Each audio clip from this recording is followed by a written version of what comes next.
Statue of unity સ્થિત Sardar Patel zoological પાર્કમાં માદા ગેંડા ઇલેક્શનનો 17મો જન્મદિવસ ભવ્ય રીતે ઉજવવામાં આવ્યો. સ્ટેચ્યુ ઓફ યુનિટી જંગલ સફારીના મહત્વપૂર્ણ સભ્ય માદા ગેંડા ઇલેક્શનનો 17મો જન્મદિવસ હતો.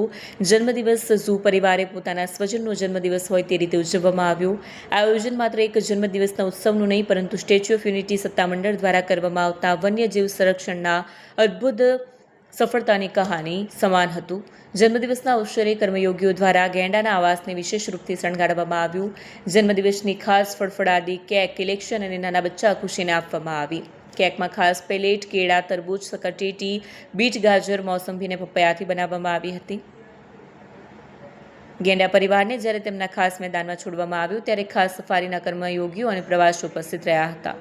ઇલેક્શનનો જન્મ પટાણા પ્રાણી સંગ્રહાલયમાં આજથી 17 વર્ષ પહેલાં થયો હતો. પ્રાણી આદાન પ્રદાન યોજના હેઠળ પટણા ઝૂથી ઇલેક્શનને સરદાર પટેલ ઝૂલોજિકલ પાર્કમાં લાવવામાં આવી હતી.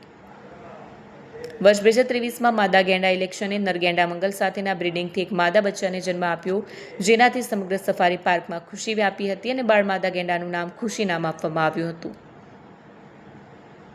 સરદાર પટેલ ઝૂલોજિકલ પાર્કમાં પ્રત્યેક વન્યજીવની ખૂબ કાળજી રાખવામાં આવે છે. તેનું પરિણામ આ સક્સેસ બ્રીડિંગ હતું. આ એક વિશેષ ઉપલબ્ધિ કેપ્ટિવ બ્રીડિંગ ક્ષેત્રમાં ખૂબ મોટી સફળતા તરીકે જોવામાં આવે છે, જે અલુપ્ત થતી પ્રજાતિના સંરક્ષણની દિશામાં મહત્વપૂર્ણ પગલાં તરીકે જોવામાં આવે છે. વિડીયો જર્નાલિસ્ટ વસીમ મેમણ સાથે સત્યા ટીવી ન્યૂઝ, નર્મદા.